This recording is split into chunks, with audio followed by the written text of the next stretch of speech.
તમારા બાપ દાદાએ તમને શેર ઢપાળાએ વાઈને આલેલા હતા. બરાબર છે. તમે શેર ઢપાળા ના વાઈ શકો તો કંઈ નહીં, પણ હવે આવતા વર્ષોમાં એમ મને લાગે છે કે પાછળ વોટર બેગ જેવું કંઈક લગાવેલું હશે ને એ ઓક્સિજનનું બોટલ હશે, જીવન જીવવું હશે તો. આ સાઈડ ઉપર હું આવું એટલે મારે ડરવું પડે કંઈ સરપંચ કે વૃક્ષ મિત્ર કંઈક મને કીધું ને.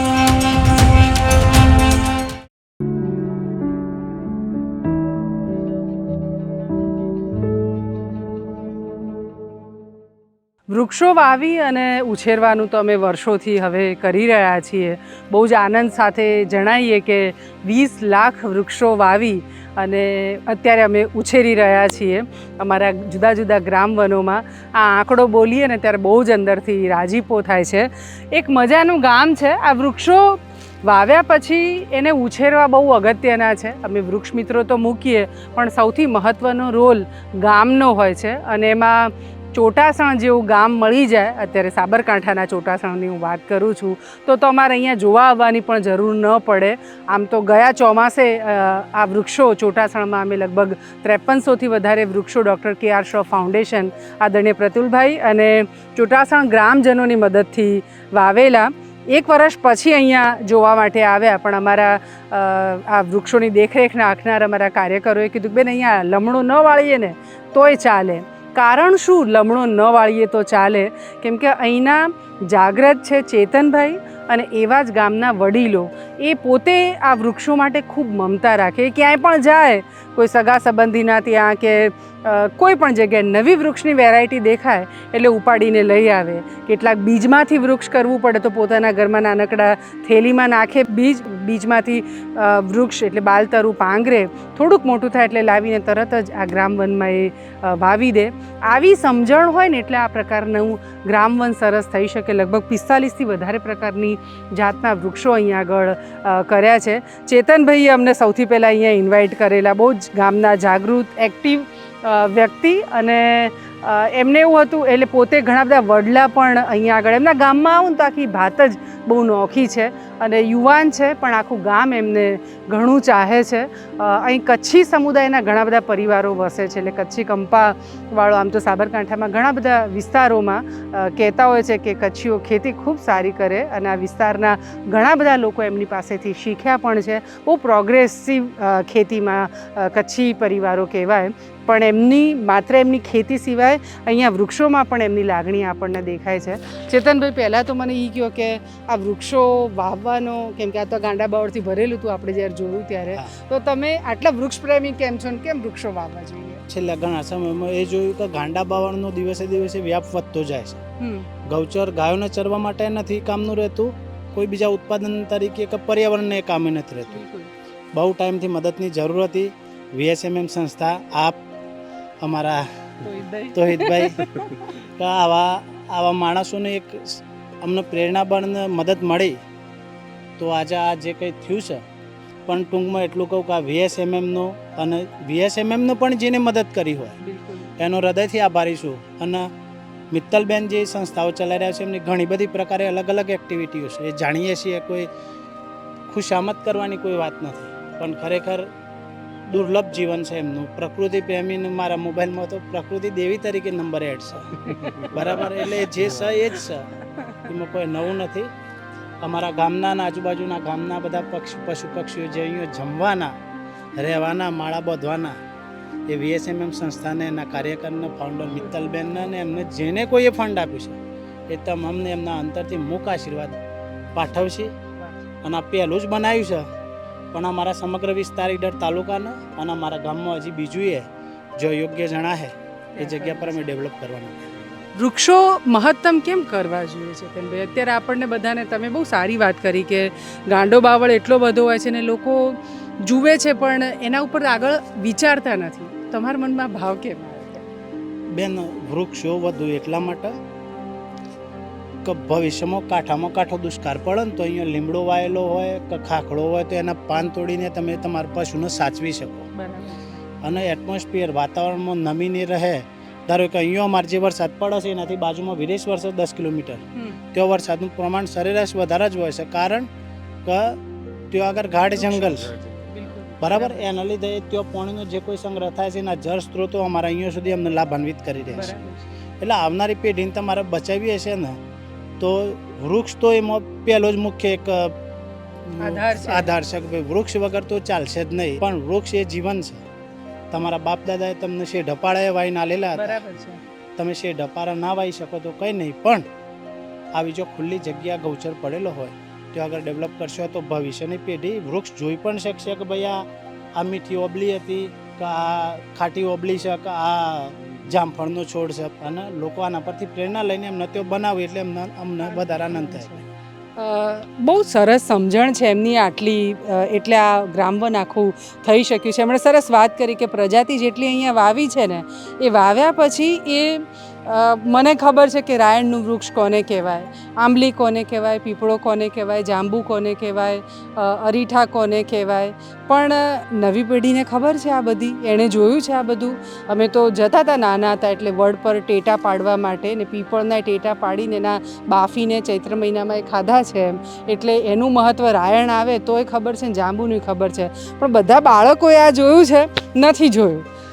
એટલે આપણી વાતો થતી હતી, એમના ઘરે અમે જમ્યા આજે, અને એમણે સરસ કીધું કે તમે કેવા પ્રકારનો પ્રવાસ આપણા ગ્રામવનમાં બાળકોને કરાવો છો અને શા માટે કરાવો છો? એટલે હું એમ ઈચ્છું છું કે બાળક તો લારીમાંથી કે દુકાનમાંથી જબલામાં વસ્તુ લાવે અને બાળક જુએ છે, એ ન જુએ ને ઝાડ ઉપર થતું જુએ. આ રાયણ છે, જાંબુ છે, સેતુર છે, એવા 45 જાતના વૃક્ષોમાં કે જેમાં ફળ ફૂલ થાય, પશુ પક્ષી પામે, બાળકો આનંદ કરે અને પશુ પક્ષીને ખોરાક મળે અને બીજું કે ઓક્સિજન મળે. હવે આવતા વર્ષોમાં એમ મને લાગે છે કે પાછળ વોટર બેગ જેવું કંઈક લગાવેલું હશે ને એ ઓક્સિજનનું બોટલ હશે, જીવન જીવવું હશે તો. એ સમય ના આવે એ ભાવના પ્રબળથી આ કાર્ય કરી શક્યા છીએ અને બહુ આનંદ થયો છે આ વૃક્ષની અંદર રહી અને નવી નવી જાતો લાવી અને એનું આરોહણ કરીએ, ઊંચા થાય, મોટા થાય. બરાબર છે. એમણે બહુ સુંદર આખી વાત કરી છે બાળકોને. એટલે ચેતનભાઈ છે બહુ જાગૃત અને એક્ટિવ સરપંચ, એટલે સ્કૂલમાં પણ એમની સ્કૂલ બી જોવા જેવી છે. એમણે આખું નાના બાળકો માટેની જે વ્યવસ્થાઓ, આદર્શ ગામ છે ચોટાસણ એવું હું કહીશ એમ. અને સમજણવાળો વ્યક્તિ જ્યારે એક હોદ્દા પર અથવા એક પોઝિશન પર પહોંચે છે તો કેવા કામો થઈ શકે અહીંયા આવીને ખરેખર આ ગામમાં જોવા જેવું છે. આદર્શ ગામ છે. એમણે પાણીની વ્યવસ્થાઓથી લઈને દરેક સૂક્ષ્મ ચીજો છે એને કહી શકાય એનું આયોજન કર્યું છે. અહીંયા બાળકો આવે છે સ્કૂલના અને અહીં પ્રત્યક્ષ રીતે બતાવવામાં આવે છે કે આને આ વૃક્ષ કહેવાય. અહીંયા ઔષધિઓ પણ અનેક પ્રકારની લગાડવામાં આવી છે. અને મેં કહ્યું એ પ્રમાણે કે અમારા અનેક ગ્રામવનોમાં ચેતનભાઈ એવું થતું હોય કે અહીંયા ઉધઈયાઈ છે બેન, હવે બળી જશે જો તમે નહીં કરો તો, એમ દવાની વ્યવસ્થા, અથવા 25 વૃક્ષો બળી ગયા છે, અમે શું કરીએ, આવું ક્યાંક નીલગાય આવી જાય છે, તમે કંઈક કરો, અમે શું કરીએ. એવી એક પણ ફરિયાદ અહીંયાથી નથી આવતી. અને બધી જ વ્યવસ્થાઓ મેં કીધું ને, અમે બહુ જ એટલે વૃક્ષો વાવ્યા પણ બાકીની બધી જ વેરાયટી ગામના લોકો લાવી અને આ એમનું ગ્રામવન છે.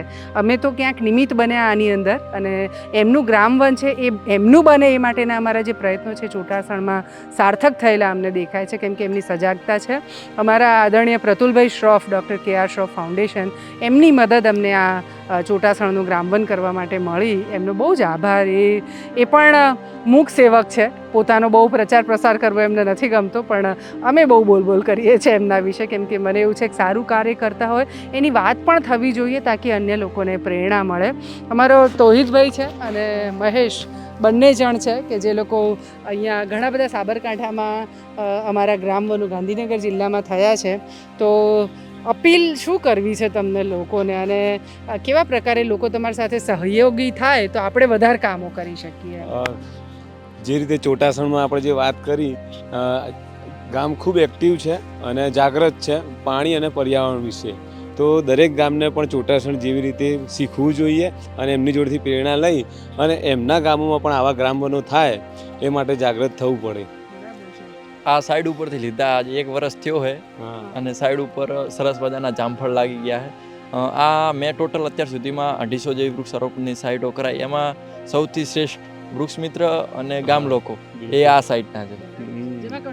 કશું જ કહેવું પડતું નથી, કોઈ કમ્પ્લેન ના. આપણે કોઈની મતલબ એવું હોય કે હું ઘણી બધી સાઈડો ઉપર જોઉં ને એટલે વૃક્ષ મિત્રો ડરતા હોય કે સાહેબ આયા કંઈક કહેશે. આ સાઈડ ઉપર હું આવું એટલે મારે ડરવું પડે કંઈક સરપંચ કે વૃક્ષ મિત્ર કંઈક મને કીધું ને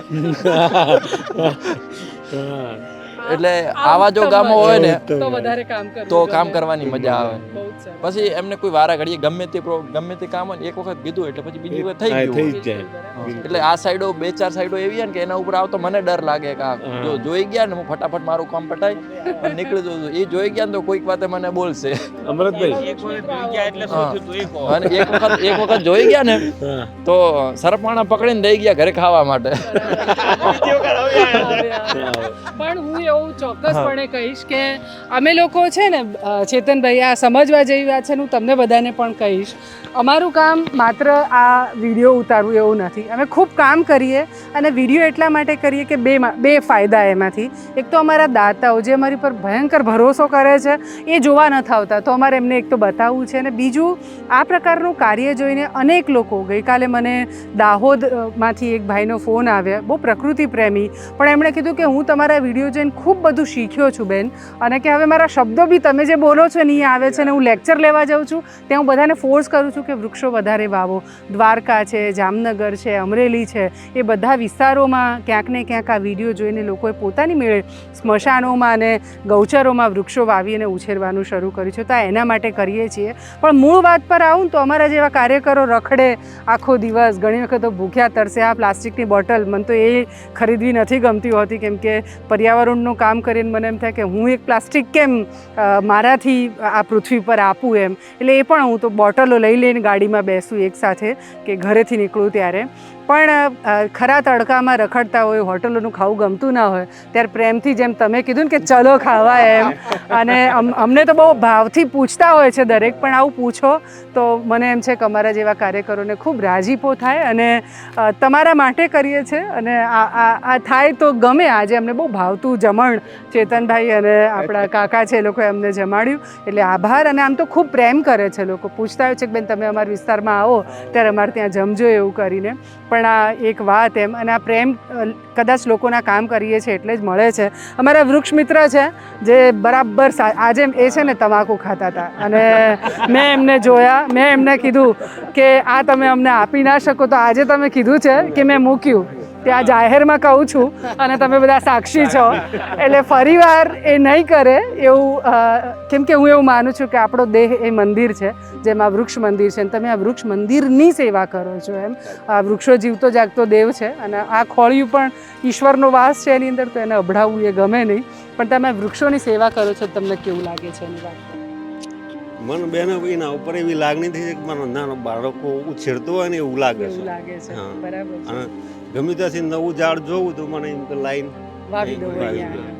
અને એમની કાળજી તમે જુઓ કે વૃક્ષોમાં ખામણા અને એની આસપાસની નાની નાની સફાઈ, ડ્રાય કચરો રાખે તાકી ઉધઈ ન થાય. એટલે એટલી બધી સૂક્ષ્મ કાળજી જે છે તે આ ચોટાસણની સાઈડ પર દેખાય. ચેતનભાઈ, હું સાબરકાંઠાવાળાઓને ખાસ કહીશ, ઈડરમાં બધામાં, કે આવી અને જોવું અહીંયા આગળ. અમે પ્રયત્નો કરીએ છીએ કે ઘણા ફોન કરે કે બેન અમારા ગામમાં વૃક્ષ કરવું છે, પણ અમે કહીએ ને કે 5 રૂપિયાની ભાગીદારી આપવી પડશે તો તૈયાર નથી થતા. તો ચોટાસણ પાસે આવજો, અહીં જોજો, શીખજો, અને આ કરવા જેવું કાર્ય છે. પોતાના જીવનકાળ દરમિયાન ઓછામાં ઓછા 150 વૃક્ષ વાવવા જોઈએ. જ્યારે કાકાએ કીધું કે મેં સ્મશાનમાં 250 વાવી દીધા છે, મેં કીધું તો તમે તમારે એકલા ના કર્યા, આખા પરિવારના તો બાકી છે એમ. એટલે એ માટે પણ આ કરવા જેવું કાર્ય છે. તો સૌ જાગીએ અને ચોટાસણ પાસેથી પણ શીખીએ એમ. ચેતનભાઈને કંઈક હજી કહેવું છે? બેન, આવું જ આ તો સંત સરોવર તરોવરને ચોથા વર્ષે મેં પરમારથને કારણે તમારું કામ છે ને સંત જેવું છે.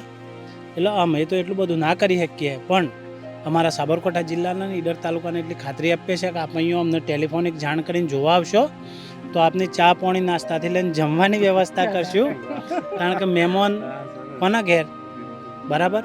અને બીજું કે અમારી આના સિવાય જે કોઈ પણ પ્રકારની મદદની જરૂર હોય તો અમે ત્યાં અમારા સ્વખર્ચે આવીને આપને માહિતી માર્ગદર્શનથી લઈ અને બધી જ વ્યવસ્થામાં તો ભાઈ હાથી ટાઈપ કરવાનું બધી જ વ્યવસ્થા કરી આપશું.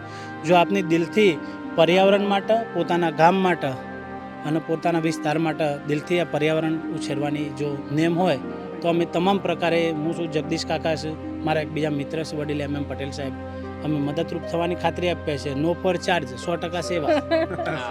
કેટલી મોટી વાત છે. બસ તો ઉપયોગ કરજો. અને ખરેખર ચોટાસણ અહીંયા પડોશમાં જેટલા છે ને એટલાને તો હું હાથ જોડીને વિનંતી કરું છું કે અહીંયા આવીને જુઓ અને તમારા વિસ્તારને ગાંડા બાવળ મુક્ત કરવાનું તમે એક પ્રણ લો ને એવું ઈચ્છું છું.